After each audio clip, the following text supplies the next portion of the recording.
Okay. It says recording. Here we go. Now I need to go to that. Maybe.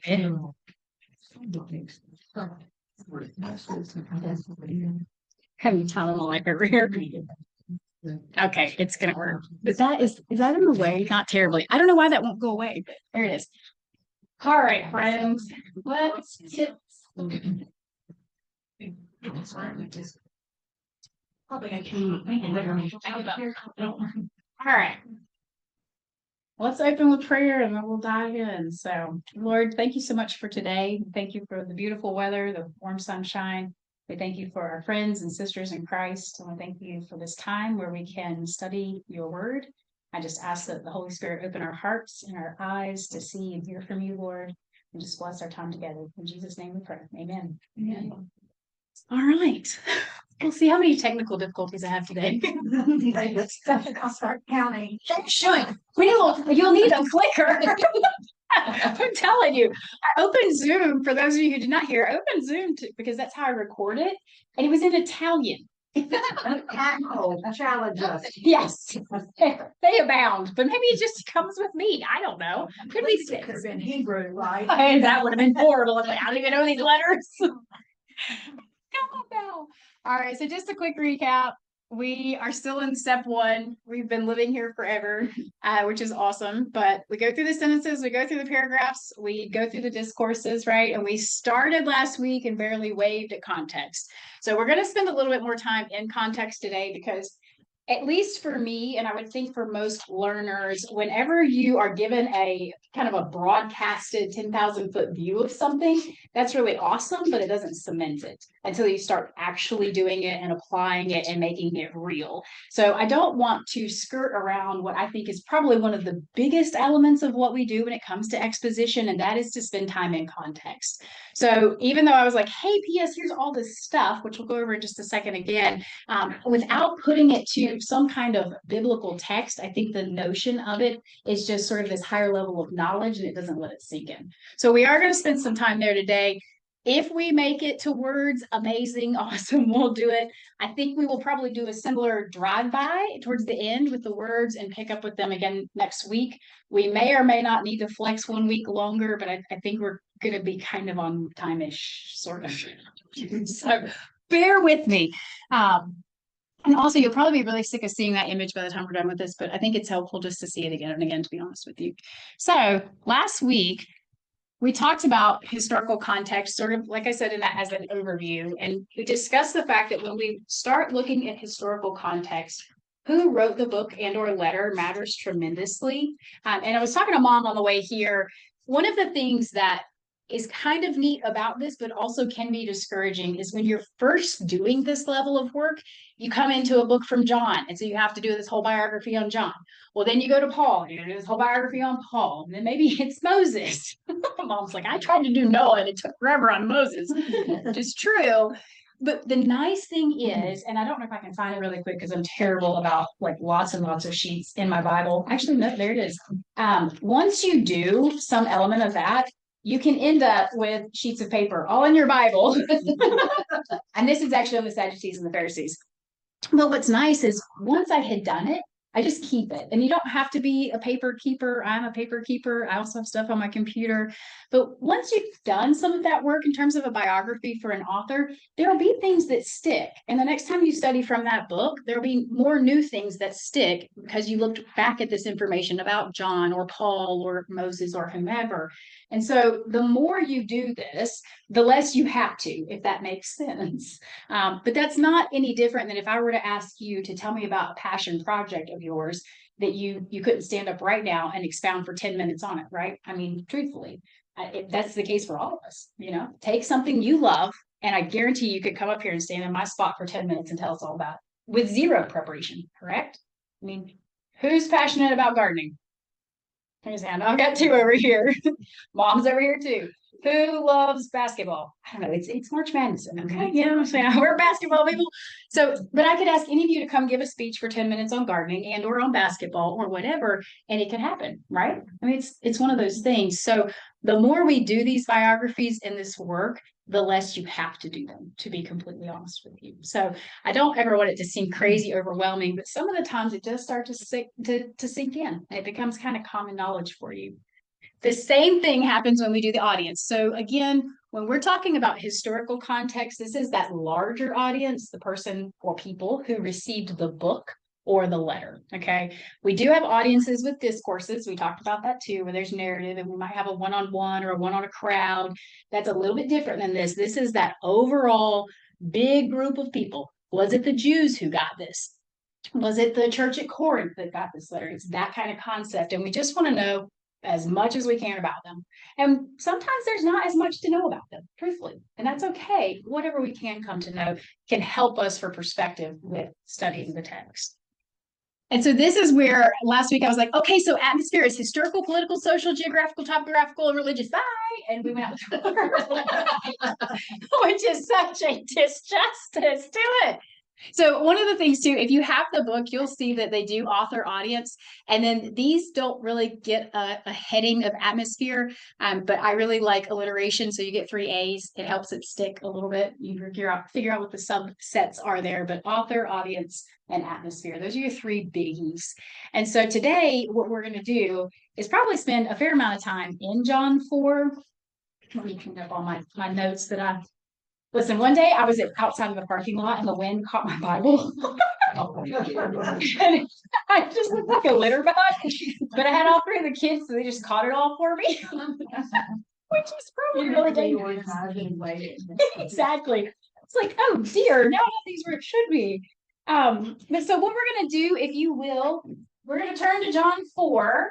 And if you have your workbook, one of the things I was going to show you as well, sometimes we don't know what questions we should ask, but page 2 helps tremendously give you a guide.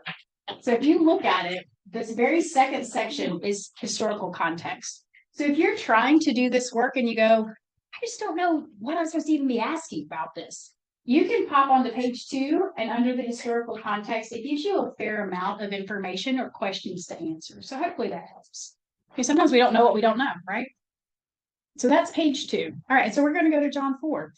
All right, would somebody read verses 1 through 7 of chapter 4 for me?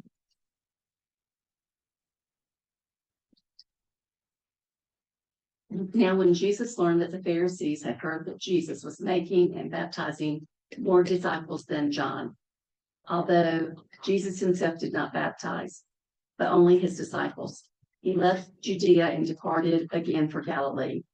And he had to pass through Samaria. So he came to a town of Samaria called Sychar, near the field that Jacob had given to his son Joseph. Jacob's well was there. So Jesus, wearied as he was from his journey, was sitting beside the well. It was about the 6th hour. The next verse. Yes, ma'am. A woman from Samaria came to draw water. Jesus said to her, "Give me a drink." Perfect. Thank you for doing that.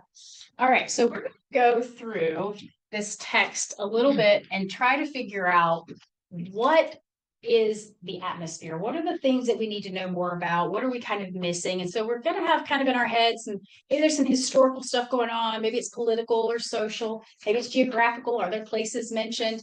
And then might there be any religious components of it? So as we read through verse 1, we've got things like the Pharisees, right? And let's say we're a brand new believer. There's some guy named Jesus. We might not know who he is, right? I mean, I do think that is not necessarily the case globally, but it can be. So we're going to put Jesus down.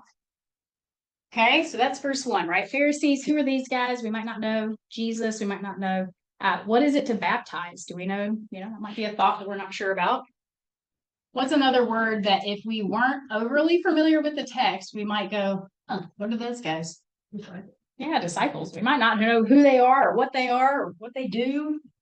I mean, if you think about it, the only cultural context in 2026 we have for the word disciples is discipline, right? And truly, we don't talk about people being disciples unless you're in the church, okay? And obviously, in that case, yes. Man, I can't see one way. I can't see. I don't know. This is terrible. All right, so that's verse 1, right? So then we get, or actually it's verse 1, and there's another guy though. Who's the other guy that we didn't talk about? John. Who's John? Who is John? Not John Johnson. Who's John? Although he's a great guy, but I don't think we're going to find anything, regarding John here. So we go through John. So Jesus again is there, baptized is there again, disciples is there again. Verse 3 says, when the Lord, that might be a word that we go, what is that? I don't even know, right? So we can put Lord down. What are the locations that get mentioned next? Galilee, Judea, Galilee. Okay, so we've got some names that we might not know. Is that right? To East? Oh my goodness, y'all, it's rain today. We've already done school at my house. Just so you guys know. I've already done 5 hours of school, so I'm kind of brain dead. So we got Galilee, Judea, verse 4. What's next? Samaria. We got this other. So we were looking at a couple of subsets already for sure. There's Samaria. Yeah, Sychar. What's that place? Where's that? Now we already dug in a little bit deeper on the next piece, right? Where did Jesus stop? Jacob's well. Yeah, Jacob's well. And we did look at that a little bit. Obviously not crazy amounts. So Jacob's well. What else do you see that you're like, maybe I should dig into that? 6 then. Oh yeah, the 6th hour. That was a big deal, right? What if we started talking like that again? How crazy would that be? I'll see you at the 7th hour. I don't know what time that is. I'm gonna be lazy. And then we come back, we've got Samaritan. So we also have woman, which we might ordinarily kind of glaze over without doing a little bit more digging, but I'm gonna make a note because the important thing here is to see with open eyes, right? And to make sure that we come with fresh eyes, right? To not assume that we know everything. In this day and age, we don't think a single thing about a man and a woman having a conversation. But maybe that was a thing that was a big deal back then, right? And I think we all kind of do know that. But if you're new to the text, you might not. All right. And so Put up of Samaria beside her because that for some reason that's got to be there's got to be something important that she was a Samaritan woman. yes, I would agree. Yeah. So we got Samaria, Samaritan woman, and we'll put the woman piece up there too. So that sound good? Yeah. Okay. What else we got? Joseph? Yes, thank you. Where is that in? That's verse 5. Yes, so Joseph, who's this guy? All right. What else? This would be something we'd probably see after reading everything, but we're going to stay in 7 verses because it's a lot, but water is one that happens quite a bit. Water or drink. Okay. So again, this would go back to where we looked at it in the sentence form and that we saw repetitive words. All right. So we've got water and drink. So if you look up there under atmosphere, do we hit all those subsets or do we miss maybe 1 or 2? What are your thoughts? Nothing political in that. Yeah, I would say there's not anything political realistically. That's one that you don't have here. You're going to see that in Herod stories and pharaohs and so on and so forth. And there's some element of it. If we do talk about these guys, there's implication politically for them, but nothing outright. I would agree. Anything else? Samaritan piece would not be a political. So interesting. It's more ethnic religious, so cultural religious, although the long-standing history is political. So this is where when you start digging, you're like, look, that one's hit too. It's a good point, Jocelyn. And social as well, that kind of hits a couple. Yes, for sure. Geographical's there, right? We don't know necessarily topographical. I feel like Jeremy should come because I tried looking at topo maps last night and I was like, this just like, or John, I'll go get John. John loves maps. I'm like, I don't know, but it looks like it's a high spot. So if I ever teach it, I'm like, yeah, there's a whole lot of places mentioned in this, but then whatever. That's why. But yeah, so religious is probably here. And I would say political ties in here, and we will see that there's some historically political issues there too. So what's interesting is that when we say, okay, well, I'm just going to look at the history piece, I'm going to go through the verses, you can't do it. You just can't. It overlaps. All of it overlaps. I mean, we went through 7 verses and without too much difficulty could at least pull, even in small amounts, everything out of the subsets, right? What section would Jacob's well? I mean, it's geographical, obviously, but would it also fall under religious, social, or political? Yes. Isn't that fun? The answer is yes. But we don't know that until we know that, right? Otherwise, it's just a well. So it's an interesting point. And then what's interesting about that, Jocelyn, and I think is it's both super fun and really rich, but also very difficult, is that if you decide to follow the subset just on Jacob's well, so you decide to do this atmosphere piece just on this one concept, you'll spend hours doing each different subset for a total view of Jacob's well and a biography of him. And so that's where this becomes very heady. Gosh, 4 hours later, and I've only learned about Jacob's well. But once you know it, honestly. So sometimes the question becomes, and we'll talk about this in a minute when we get to word studies, the question becomes, well, what do I dig into? I mean, I can dig into everything and I'll never get anything done, right? So you kind of have to pick. And so sometimes the general overviews are what's the most helpful so that you can, see it with a fresh eye and sort of know, okay, some of this I already know and it's fine, check, I'm done. This doesn't really play that pertinent of a detail. Maybe I'll move beyond it. Or we start to find that this and this kind of tie in together and there's a reason it's all mentioned, but we find that in one story, which is kind of, okay. Any questions, any other comments about this? You need a whiteboard to do this at home. You a big whiteboard. Everybody's gonna be like, all right, so let's ask this question before we go too terribly far. Does anyone have any pre-understandings? We talked about this with readers' context, either about Samaria or the Jews, which I guess we didn't really, this would be information we'd end up coming up with eventually, that these people are Jewish, right? But does anybody have any pre-understanding about these two places? What do we already know? Or think we already know? Let me say that. The cultures were not, they didn't like each other. Okay, so they didn't gia. That's my mom's word, gia. Yes, well. I don't really know where that comes from. I understand that perfectly. I know, right? If I had my brothers. Yeah. Now, real quick, I do speak Southern. Yeah, so they did not get along. The two cultures had issues. What else do we know? If anything, we may not. Okay. They were mixed. Yeah, so they were a mixed race, the Samaritans, right? They were originally Jews, right?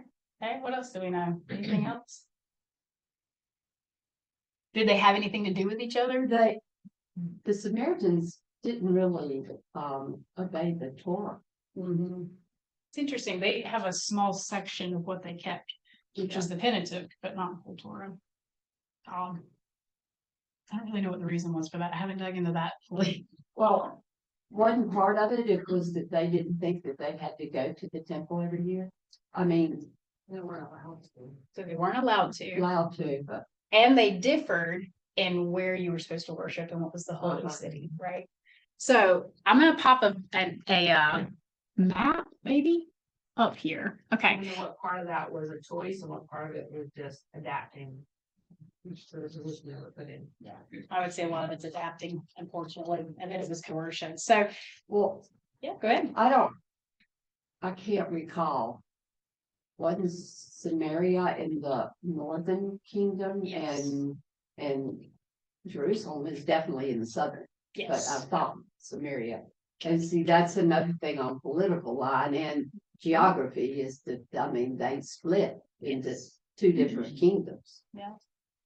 So on that note, because it's a good segue, to fully understand some of the richness of this text, you have to understand the history of Samaria. And the interesting part about that is you got to go way back to the Old Testament to ever get to it.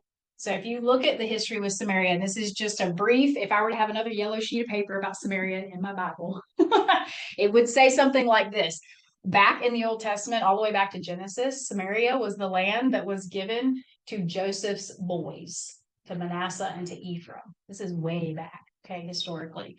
And so it was land that when Jacob blessed the boys and gave the tribes their land, Jacob gave to Manasseh and to Ephraim this land. This was the particular area that they were handed, which was great.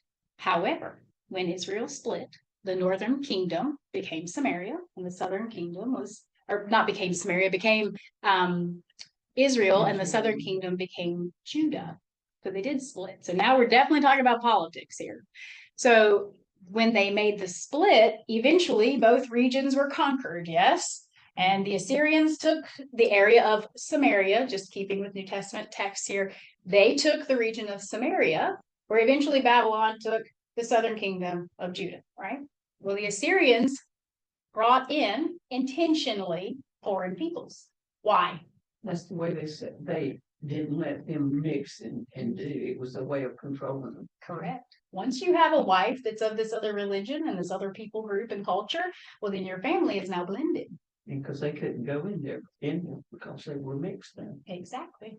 So they took over. The Assyrians managed to coercively take over, but through their just willingness to intermarry. Now, God had been clear way back that you don't intermarry. There's a reason you don't intermarry. Don't do it. And then that's exactly what they did in the Northern Kingdom. So then Babylon, eventually through all sorts of mechanisms, anyways, Babylon lets a remnant come back, right?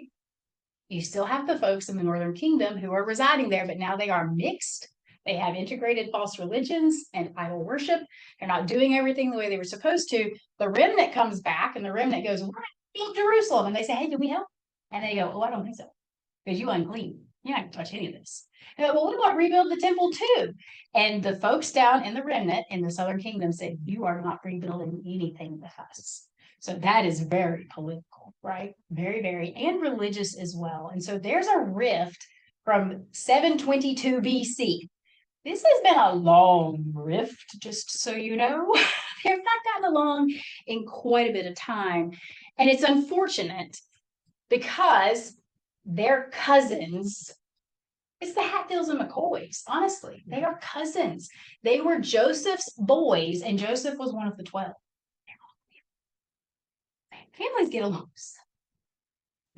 Well, I saw a very funny video the other day that said, if you go back to Genesis, you had a 1 in 4 chance of being murdered by a family member, like a 1 in 4 because of Cain and Abel. And I thought, oh, these odds are really rough. That's rougher than most rough neighborhoods around here. But it's true. From early on, the family setup was hijacked by the devil, and it's done in a large quantity here and has long-lasting repercussions.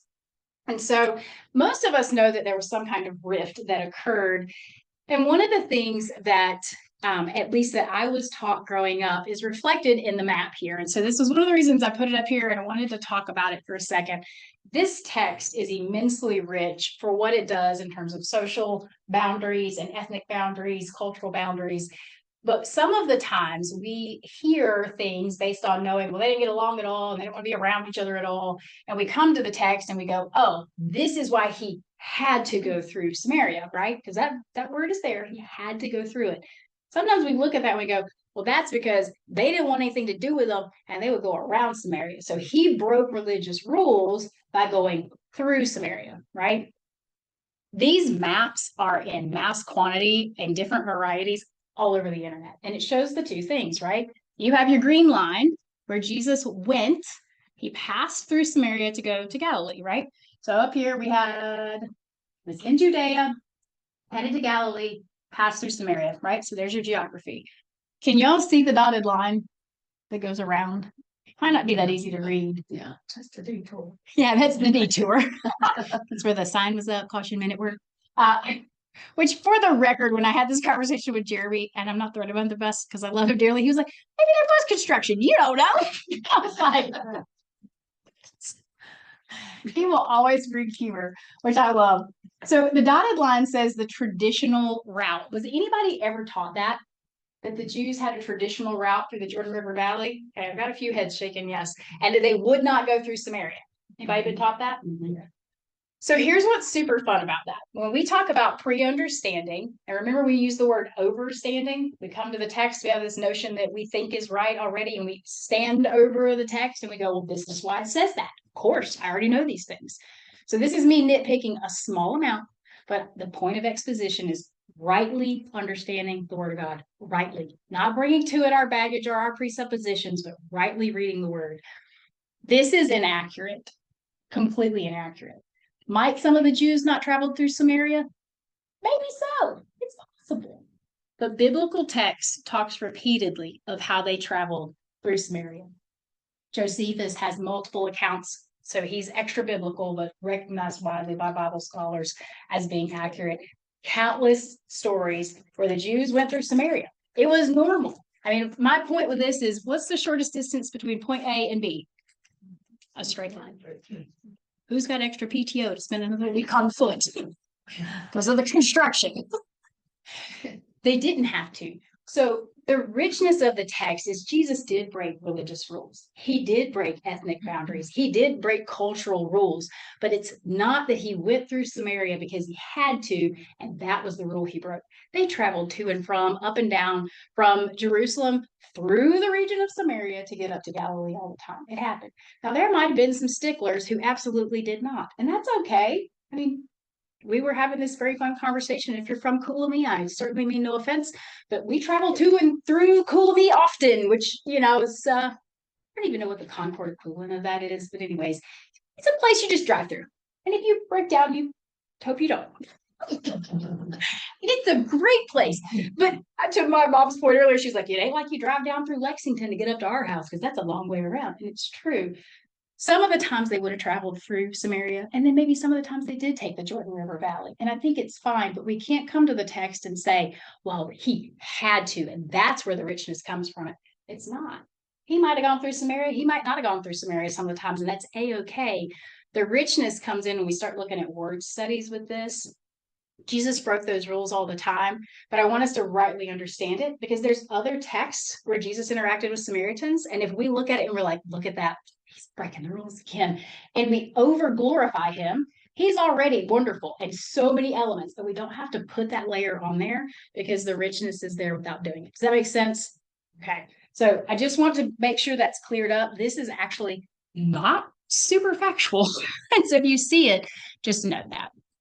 I think this goes on to literary context. Okay, so before we do that, without spending a massive amount of time on the other aspects, because we could sit here and go through all of these. If you break down some of the other subsets, if we talk about, social or religious, we can dive into that richness of history, why there's a beef between the Samaritans and the Jews. You could even come up here, because the leading verses involve the Pharisees and Jesus and John and this whole concept of baptizing the disciples. And we could talk a lot about that, but I'm not going to, because if I do, we'll be here forever and we'll never get anything done. But just know that the depth that you can do with looking just into Samaria can happen with all elements of this. And you can spend a lot of time with it. Sometimes you just need a brief summary of something. So you can look up the issues about a woman and then a man talking and figure out what the big deal is there. There's religious issues with a Jewish man asking for a drink of water to share a vessel with a Samaritan woman. Well, a woman and a Samaritan, there's rules regulating that as well. And you can dive into all of it. The more you dive, the richer the text becomes, but it can take a very long time. So just the time element, this 6 hours Yes. in relation with Yes. Oh yeah. I mean, it blows up too. Yeah. And it's neat because if you think about it, if John had left that out in his writing, we might not would have seen it as heavily as we do. Granted, once Jesus starts asking about the husbands, it kind of feels like maybe she's a social outcast. But you know it right off the bat when you see the 6th hour, right? I mean, it just, even those little details, they're so rich and you don't want to overlook them. So, any questions on the atmosphere aspect of context? And you're more than welcome to ask them, and we'll slow down, but I feel like a fire hydrant sometimes. It's kind of how I operate it a little bit, but do y'all see how even 7 verses might be too much to start with when we do that too? It is a lot. I mean, it really, really is a lot. Some of it, though, I mean, if you think about it, okay, let me ask this question. How many of you knew exactly where these regions were before the map was on the page? Yeah, a couple people, good. I didn't until I studied this text. Like I said, maps aren't my thing. They're Jeremy's. That's why I married him. I never get lost. If he gets lost, we are in a pickle. So y'all know. It's never happened. He's always just like, oh, we'll go north. I think, man, I don't think they do. No. I get lost because they'll cut the tree down. That was my point of reference. And I'm like, the tree when I turn left. And he was like, well, there's no tree there. Literally did just do this from my route to Concord. And they cut the tree down in Dead Man's Curve. And I was like, how are you supposed to know which way to go? And everybody's like, you go north. And I'm like, oh, north. Anyways. But you can come to a text, and when you start grouping things into those subsets, what's really nice too, if you're very organized, is you can take the subsets and with a post-it note go, yeah, I really do need to look into this a little bit more, but a brief synopsis is fine for right now. And so you just get a little bit of information and you leave that subset alone. If you are passionate about maps, then you spend more time on this, and you'll probably find things that I hope you tell me, because there'll be great nuggets that I wouldn't have done otherwise, truthfully. That can happen if you look into the religious piece of it or the political piece of it. I tend to be more of a culture word person. So those are the things that when I study, I'm like, oh yeah, this is amazing. But then I might miss other pieces, if I didn't do this kind of work. So yeah. Any questions about it though? Well, didn't Jesus seem to go to Galilee a lot? That area a lot? Yeah, so knowing this matters because it's every time to travel, or very often. Because isn't it like Nazareth? Yeah, Nazareth is I mean, that's yeah. his Back own and forth, back and back and forth. forth, back and forth. See, there's Nazareth right there. See Galilee, lots of Yeah. stories around there. Yeah. Mhm. Yeah, I mean, there's a ton of stuff. And yeah, this is missing quite a bit of stuff. But yeah, I mean, Jerusalem's down here. So, there were a lot of stories down in the region of Judea. And I think that's another thing that's weird for us sometimes. Regions, it's not a word we really know. I mean, I guess we have the Southwest region. So we don't live in the Southwest, we live in the Southeast. See, again, directions. I don't even know where I live. This is great. They talk about regions, and then we talk about the cities that were within the regions. So some of the times when they make the reference in a story, it only references the region. It doesn't even tell you what city, but maybe you don't. I will go city or region, and I don't really know the difference because there's a big area here. If he's in Judea, it's not the same as saying he's in Jerusalem. And sometimes that matters too to the text. So, but yes, to your point, Betty, knowing some of the geography here matters a lot. I mean, most of us could talk about North Carolina for a very long time if we lived here, grew up here. But when it comes to Bible text, the maps they're just not something we're familiar with, for sure. It's a good question. Other questions?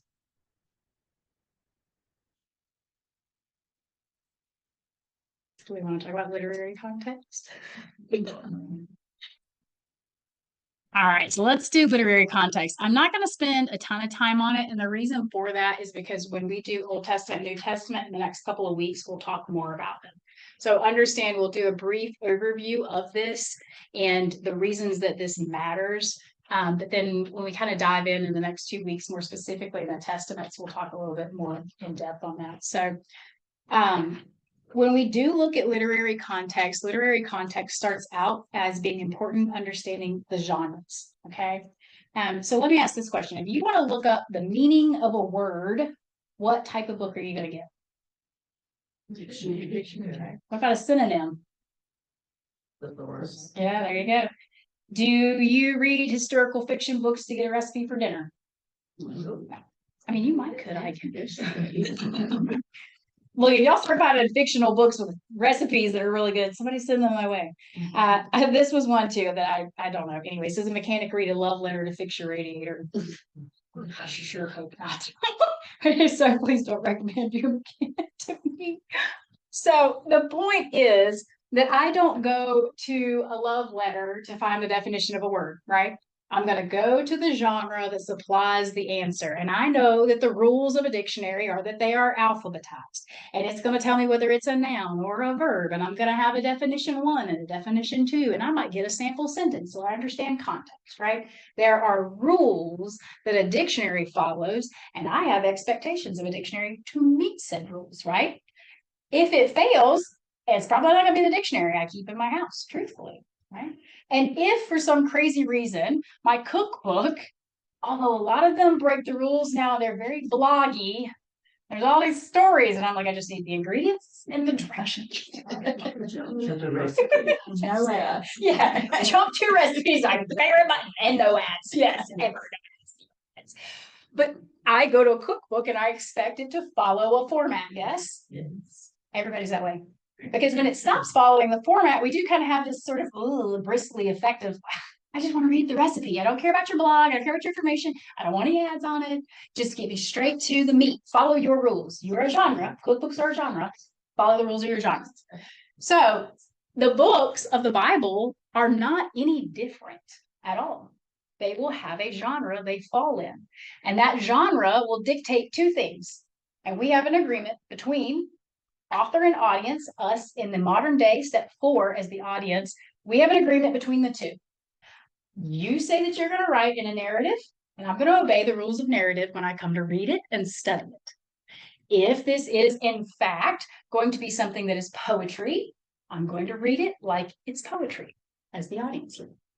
The original author would have had the same kind of expectation for the readers of his work in the original group back in step 1, the there and then, right? Everybody follows the rules. I like some rules. I do like order. Change. I like order. And that's the beautiful thing about it. So when we look in the Old Testament is narrative and law, poetry, prophecy, and wisdom. Those are the big headers for the genre there. When you get into the New Testament, it's gospel and history and letter, and then we have apocalyptic, right? Each of the testaments, each of their genres will have subgenres. These are things that we obviously see very readily: parables, riddles, and sermons. They're all throughout and scattered throughout the bigger genre. And so when you read these things, it's very important that you apply the rules for that genre to your reading and understanding of the text. You're not going to come to a law book and look at it as forecasting the future and being prophecy. We're just not going to do it. We shouldn't do it. Right? Sometimes with narrative, we get a narrative and we read narrative and we go, oh, this isn't just descriptive of what was happening, but it is prescriptive. I must follow this exact particular thing. Case. It wasn't meant to be that way. So there's rules within them, and we'll talk a little bit more in depth about that. But generally speaking, there's your sort of 10,000 foot view. Know which books are what. And I will applaud Michelle Carruthers for this, and then most of the elementary school, Sunday school teachers too. Most of them have some sort of image in their classroom that goes over this, and or they talk about it for a long time with your kids. Your kids learn this, which is beautiful, and they come out knowing which books fit in which category. Right? And you have a picture in your classroom, or you used to. Yeah, I don't focus on a whole lot of the Old Testament except the books of law. Yeah. And Gospels in the New Testament. First grade, you got to start simple. Yeah, but you got to start somewhere. And if they see it consistently from kindergarten to 5th, they come out of it knowing it probably better than many of us who were shown it ever. Right? It makes a difference. My kids still know the images though, which is kind of cute. Like they absorb it, I guess, because they see it. So maybe we all need the it's not a felt board, whatever it is. We need one in our room. So any questions about those things? Now, the Old Testament there doesn't have history. And it should. And yet it's 12 books of history, what we call It generally fits under the narrative piece, and that's why. Because it tells those stories. But I agree with you. You can flex a little on it where you, depending on what you're reading is the source text as to where it fits. But a lot of times you find the history books falling under the narrative category because of the way they tell their stories. Other questions or comments?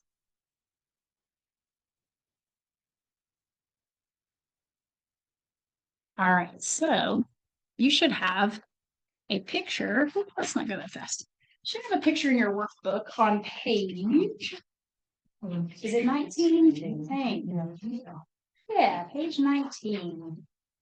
And so that very image comes straight out of Grasping God's Word, the textbook, that textbook there.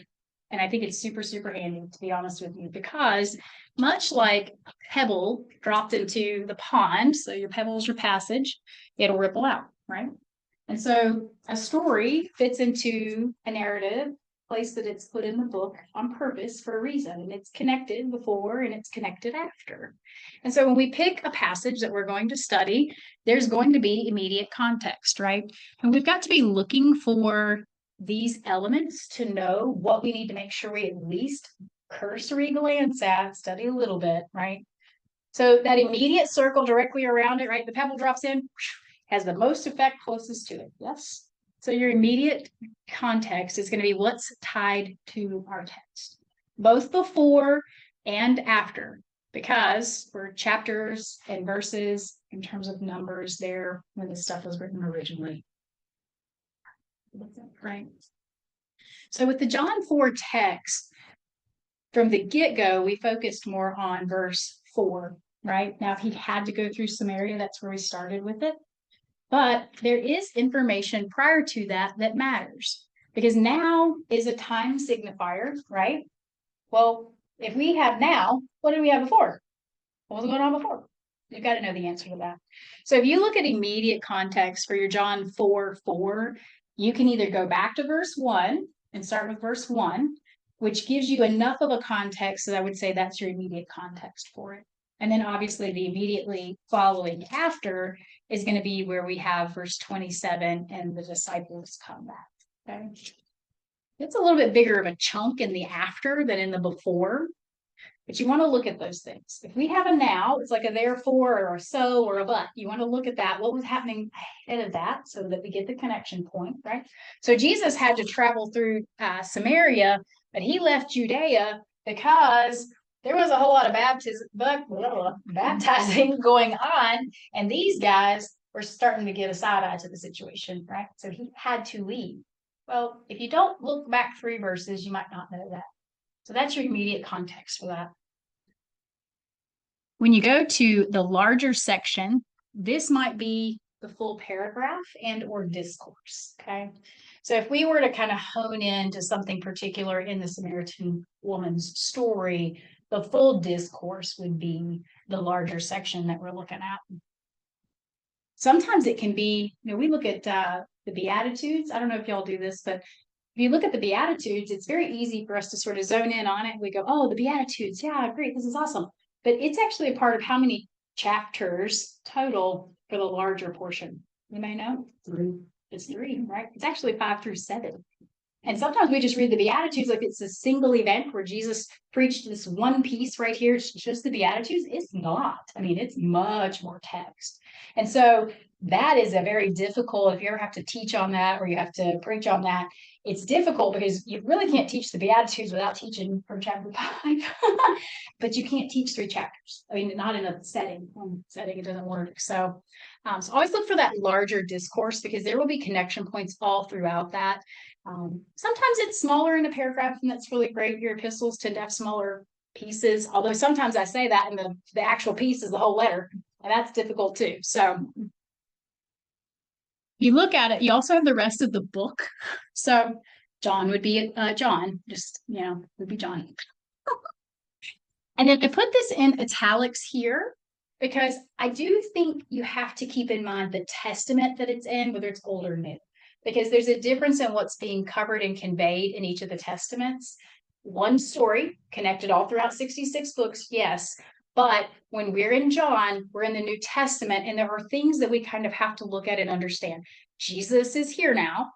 We are looking at fulfillment of covenant, right? So it's in italics because that's my interjection into that. So if you're reading the text, it's not actually there, but I think it matters. So, and then obviously you have the rest of the Bible. In case you don't have anything to do and you want to study all of it very deeply, the rest of the Bible would be your full literary context. The reason that this is here, because I think we all look at that and we go, well, duh. But when we talked about the Samaria issue earlier, where Jesus had to go through Samaria, and there are people who believe that all of them went around, it matters for what we call literary congruence or textual congruence. If Jesus went through Samaria and it was acceptable that time, and then it happens twice in Luke again, when I read this in John 4 and I come to Luke and the 2 instances in Luke, the rest of the Bible gives me some context. Apparently the Jews did go through Samaria, contrary to what I've been taught my whole life. Does that make sense? So you're looking for some of that congruence as well. And so, eventually it does ripple out, right? Eventually the pebble in the pond reaches its boundaries on the edge of the banks, okay? And so everything is touched because of the pieces that comprise the passage that we zone in on. Makes sense? All right. Any questions on literary context? If you pick a passage to study, it doesn't mean that you have to do as deep of a study in all of the bigger circles. But some idea is generally advised. Make sense? Okay. All right. Are we good to talk about why we study words? This is the part where if I wasn't already a nerd and you didn't know, you might find out here real quick. This is my favorite part, honestly. I love it. So the fact that Zoom showed up in Italian, I was like, well, I don't know why that's doing that, but it's kind of apropos for today, I suppose. So when we come into the text, right, we look at the text and we say, I've got it in English, right? This is the language I read it in. This is the language I know. But the French read it in French. The Greek read it in Greek. The Jews who are Messianic probably read it in Hebrew and Greek, right? I would suppose they only read the Old Testament if they're not, so it's only Hebrew. The reality is that our words don't necessarily mean the exact same thing that their words. And so we study for a very particular reason, and that is simply to understand as precisely as we can possibly do so exactly what the author was trying to convey when that author used this specific word in this context. And so to elaborate on that just a little bit more, when we talk about this word, you can't have this word and leave off in this context. It does matter, okay? Words that are just lifted and you read the one word entry in the dictionary, it might mean one thing, but you get example sentences for a reason because context influences whether that word means this or is nuanced this way, right? That's the case. So when we study words, and I'm going to show you a few things here in a minute, you always want to be extra careful that what you are doing is looking at it within the context of the sentence and the words closest to it. Because it's really easy to be like, oh, okay, well, this word is water. And we have all of our things that we conjure about water, but then when you read the next word, it says living water. Well, water is one thing. Living water is a different thing. And that happens in John 4.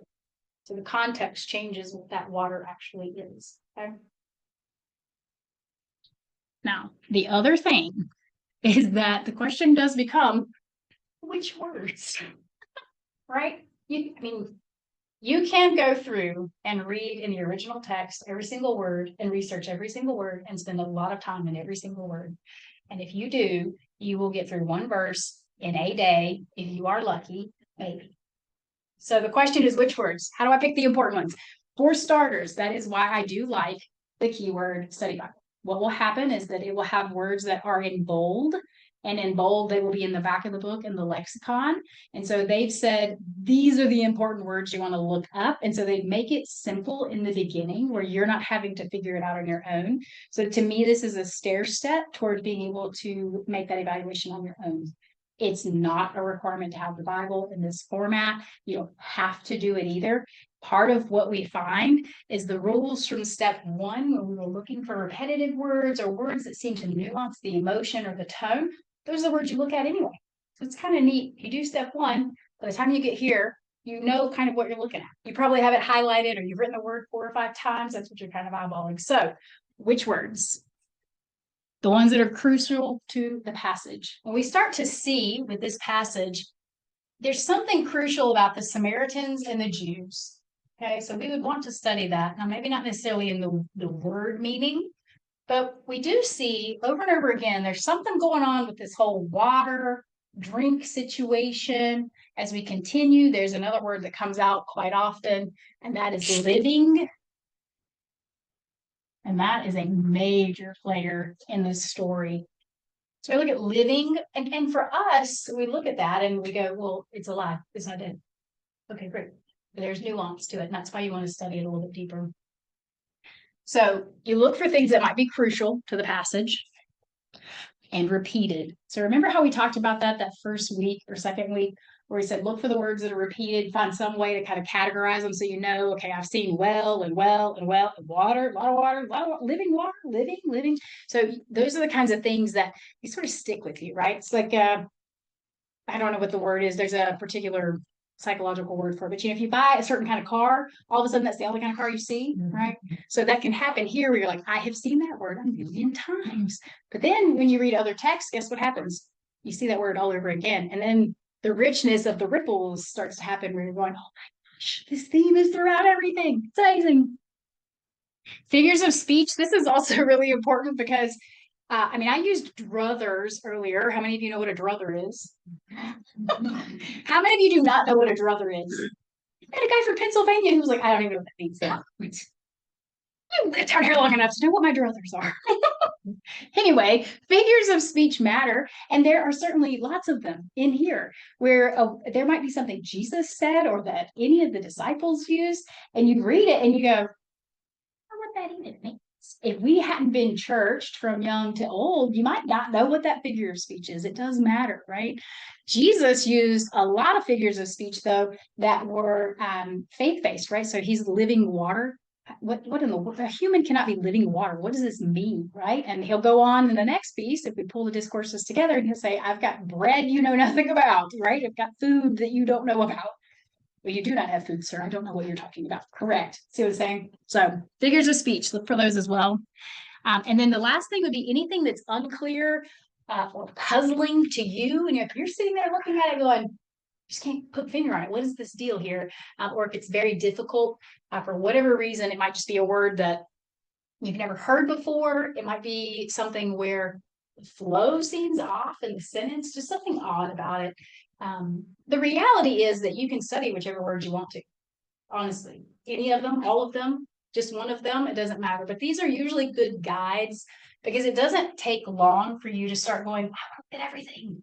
I want to look at everything. And that's hard for sure. So, questions about any of this? Would that be like you use those tools like the Smith's Dictionary or? And you use a lexicon. How many of y'all know what a lexicon is? Anybody? Some head nods, some nods. Okay. This is one of those very fun literary things. And I'm going to pull one up here in just a second. So good job on the segue. Go, Lori. Any other questions before I do that? Oh, yes. Clock runs.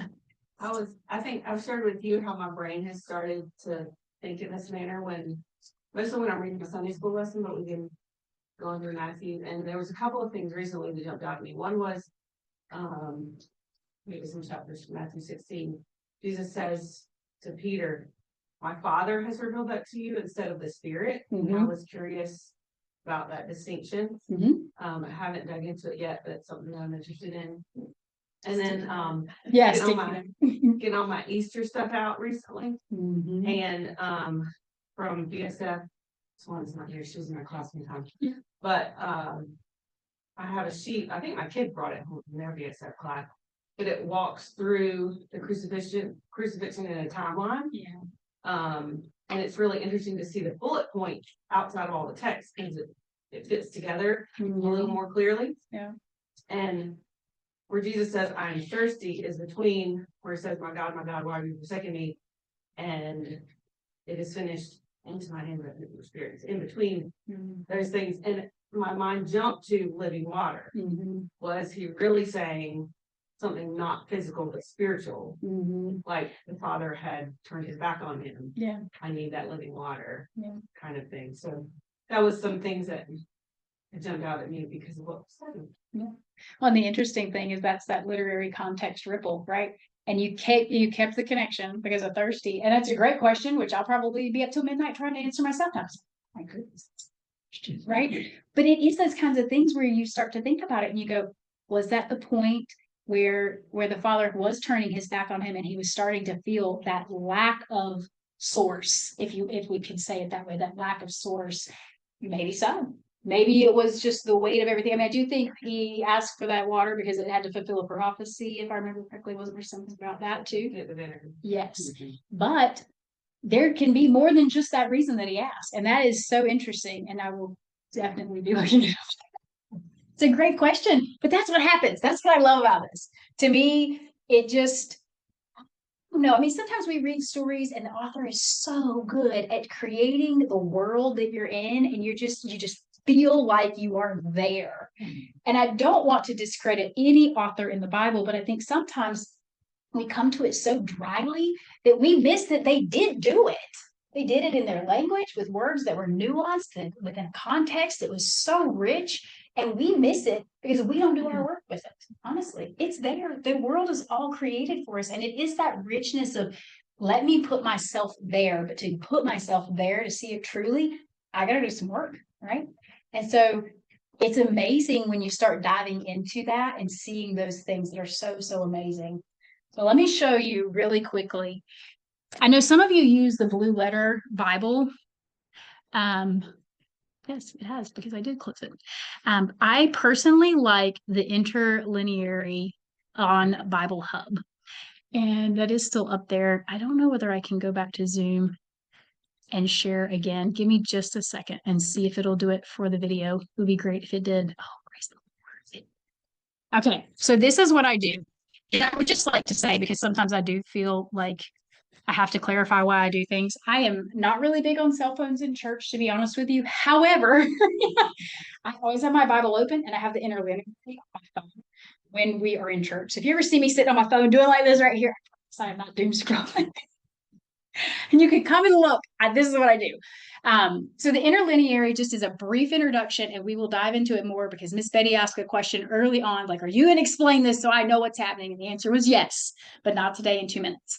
So the interlineary is on Bible Hub. That's one of those resources that I showed y'all earlier.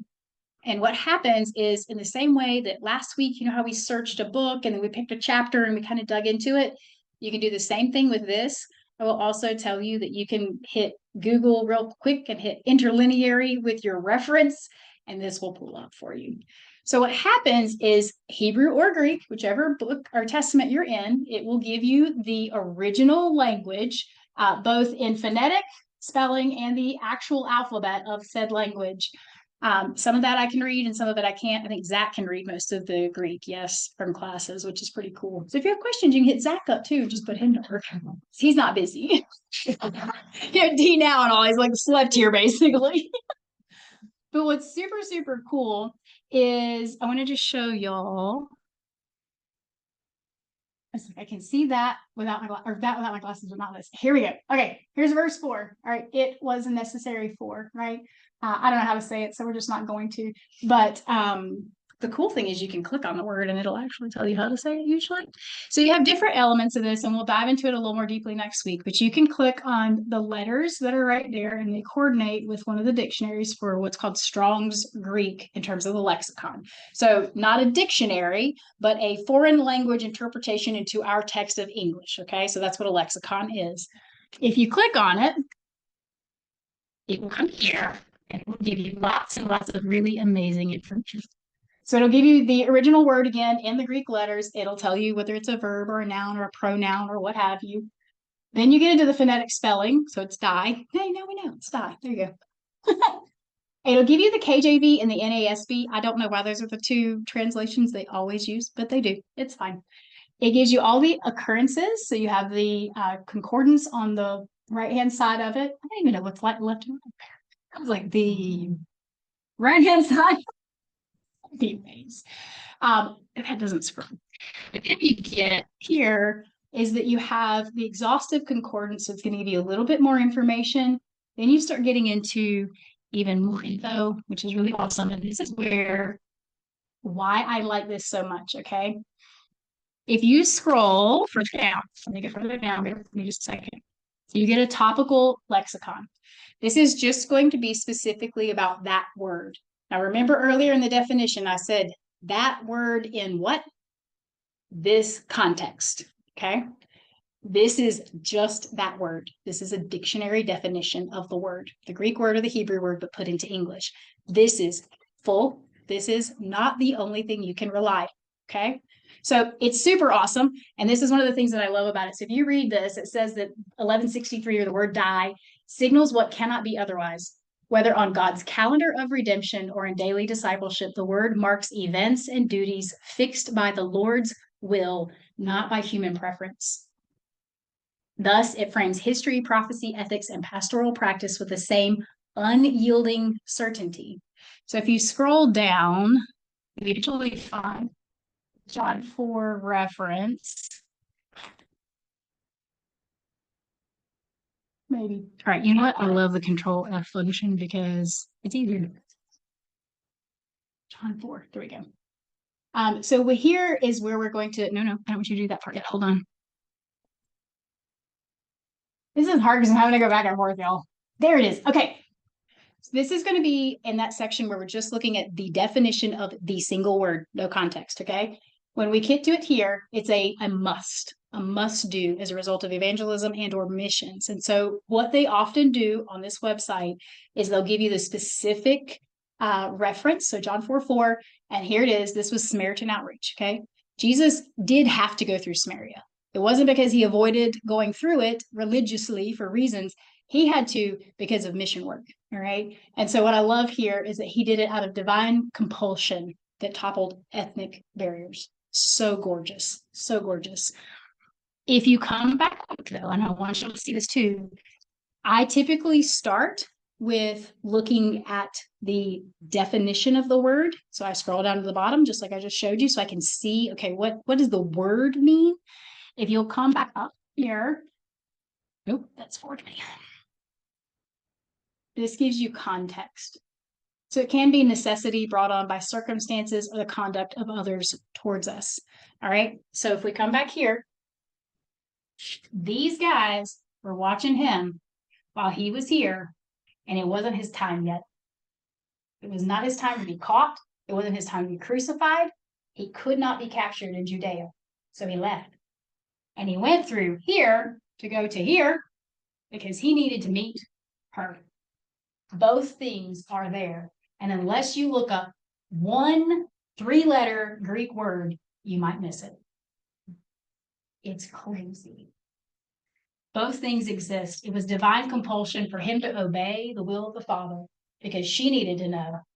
And to get to Acts, where we have to go to Jerusalem and Judea and Samaria and all the parts of the world, that had to happen. That storyline continues all the way into Acts, way on beyond that. It doesn't matter if it's your dirty cousins that you don't like because they married so-and-so and now y'all ain't friends and nobody comes to the potlucks. It's not just that, although it is. Because how many people do we have a hard time talking to? The ones closest to us. It was to create a divine principle, a theological principle of gospels for everybody, including your cousin you might not like at the potluck. But the compulsion was that he obeyed the Lord to take that gospel message to her and her people, to break an ethnic boundary. And it might largely have been because these guys were hot on his tail. He didn't go through Samaria just because they all avoided them and he was going to break a religious rule. There was so much more richness to it. So be careful with our presuppositions. Because to me, if that's all you stick to in that story, you have missed the goosebump moment, if you will, of why Jesus went through sin. And that's one word. I forgot what the English word was. Had to go through.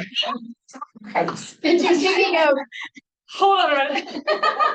Thank you, Michelle. I'm just making some room. If y'all knew the times that I did this right here and went, oh no, I had to go through. I'll have to scroll it down to like, what am I looking at? Right there. And it'll happen a lot. Yeah, and so interestingly enough, right?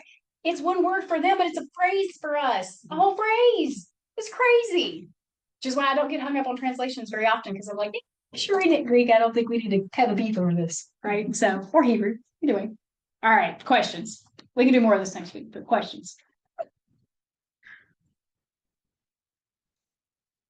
Really? I guess the first word that most of us probably learned that there was so much more meaning involved